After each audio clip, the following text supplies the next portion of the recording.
Bettendorf Mayor Bob Gallagher is back after representing the Mississippi River Towns Initiative for meetings during the United Nations Climate Week in New York. He joins us with what he learned that could help this area after this year's flooding. Good to see you again, Mr. Mayor. Happy to be here. Thank you. So what is the Mississippi River Cities and Towns Initiative? Why do you believe it's important to be involved? Well, I've been a member of the Mississippi River Cities and Towns Initiative for 5 or 6 years now to do what I can to help them work on the issues facing the river. The MRCTI is a group of mayors up and down the river who represent the 124 cities and towns and the 10 states in the major stem of the river. We work on economic, ecological, and other environmental issues related to the river. It's important because this is the lifeblood of our community. Some 60% of the world's grain ships through the Port of New Orleans. 20 million people, including those of us in the Quad Cities, drink from this river. So it's very important for us to work on resiliency issues, including those flood issues that we just experienced in 2019. Why was it so important specifically to go for Climate Week? Well, it was an honor to be there to represent the Mississippi River Cities and Towns Initiative at Climate Week. I'm the co-chair of the entity, and I was in New York this past week. The idea behind Climate Week was to talk about some of those effects that happen to us all. We on the Mississippi River work together without the divisive rhetoric that you heard there for political gain. We work across the river, across political boundaries, to identify issues, attempt to find funding for those issues, and work together to solve issues that we can all identify. Has the organization been able to quantify the impact of this year's flooding?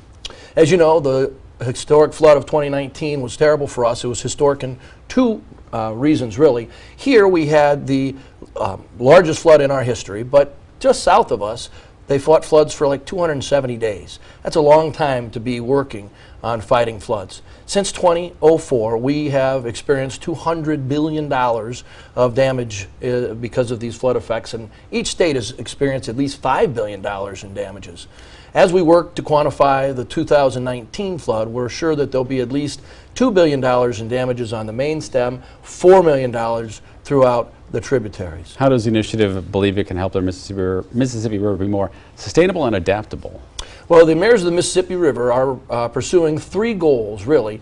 We work together to figure out different ways that we can fund these natural disasters and fixing those natural disasters. We work on data, the data collection, and we work on scope. So we have 2 different things in the works with regard to the funding of what might be happening. Just last week, the House of Representatives subcommittee passed our Resiliency Loan Revolving Fund for 2019. That's an act that we have pushed to help to fund the changes in the river we'd like to see.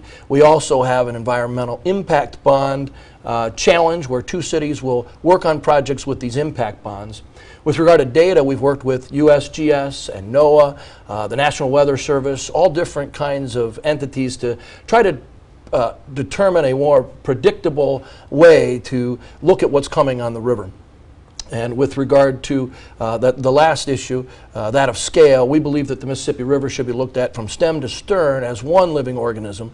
What affects those in Minnesota affects those in Louisiana and all parts in between. So we're looking at it together to make sure that the projects that we fund and work on together really do help us all. Bettendorf Mayor Bob Gallagher, thanks so much for your time. Appreciate you being here this afternoon.